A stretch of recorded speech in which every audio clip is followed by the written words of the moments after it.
Giovanni Commendatore, capitano di questo Cus Palermo Under 23, una sconfitta contro il Canicattì, partita comunque decisa dai dettagli. Sì, una partita molto combattuta, dalle aspettative partivamo molto sfavoriti, ma sul campo non è stato così, abbiamo combattuto fin dall'inizio e siamo andati a perdere per due errori nostri fondamentali, tra cui l'ultimo il mio.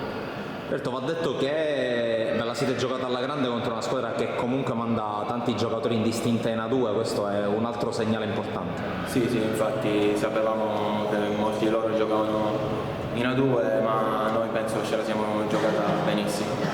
Ancora per il prosieguo di questa Coppa, altre squadre di categoria sono altri passi importanti per crescere. Sì, ora è un palcoscenico molto importante la Coppa Divisione. Ora lunedì ci sarà il Mistral, poi qui il Lauria e anche il Marsala. Andrea Biscari, altro impatto importante per te a gara in corso, peccato solo per il risultato. Sì, per come si è messa la partita, comunque un risultato che non ci piace. Comunque, come ha detto anche Giovanni, portiamo molto in svantaggio, quindi comunque ogni sconfitta va a crescere e l'accettiamo comunque. Tu come ti stai trovando, non solo con i compagni, ma più in generale col futsal?